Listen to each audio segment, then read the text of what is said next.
Green was a curious young child growing up in Nebraska's capital city back in the 1980s. He grew up in the Capitol Beach area and always wanted to know more about that part of town. But there was another spot that also grabbed his attention.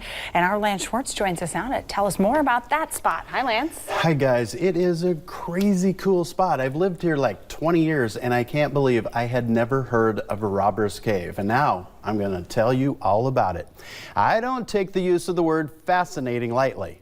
But ladies and gentlemen, Robber's Cave is fascinating. Legend has it that Jesse James once used it as a hideout, and that's where Robber's Cave got its name. It's carved out of sandstone and located 4 stories below southwest Lincoln. And it is truly a subterranean treasure here in the capital city. If you're like me, you probably wouldn't expect the entrance to an ancient cave to be located underneath a 3-year-old brew pub at 10th and Van Dorn. This is where we begin the tours before we get started on the actual cave tour down those stairs. Over the past 2.5 years, Joel Green and his daughter Brooklyn have taken nearly 20,000 guests on tours of Robber's Cave. A little dark right now. Brooklyn, hit the lights. All right, there we go, all lit up. Let's head in. Come on down. 3 years ago, this entrance to the cave was sealed shut with mud. Here we are in tunnel number 1, 5,600 square feet of cave. In the 1860s and 70s, the Pioneer Brewery used Robber's Cave to store beer in part because the temperature in the sandstone caves are always 55 degrees. A lot of people have lived their whole lives in Lincoln and didn't even realize that this place existed. But believe it or not, Robber's Cave was open to the public from 1906 to 1973 and a few years in the 80s. The first initial tunnel is the one natural tunnel. The rest of these were man-made. If you look, they've totally changed shape. The man-made part is a perfect arch.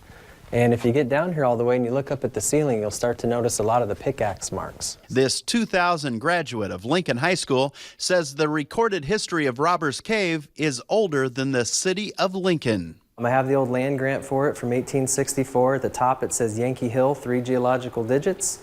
At the bottom it says I, Abraham Lincoln, deed this property to. It's back when the government was giving land to War of 1812 veterans. In the 1920s, Lincolnites danced the night away in Robber's Cave. Band would be playing right around the corner. This was the old dance floor. Some folks told me their grandparents would square dance here all the way up into the early 70s. So, after assisting on dozens of tours, Brooklyn has finally settled on her favorite cave carving.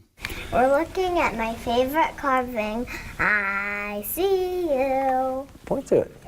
This is the tunnel the state geologist gets pretty excited about. You can see the different sedimentary layers in the sandstone. This 36-year-old says many UNL and Lincoln area college students have spent time in Robber's Cave over the past century. This is the 1912 UNL Union Literary Society right up on these stairs right here. And Robber's Cave appeared to be a great place for a weenie roast as well.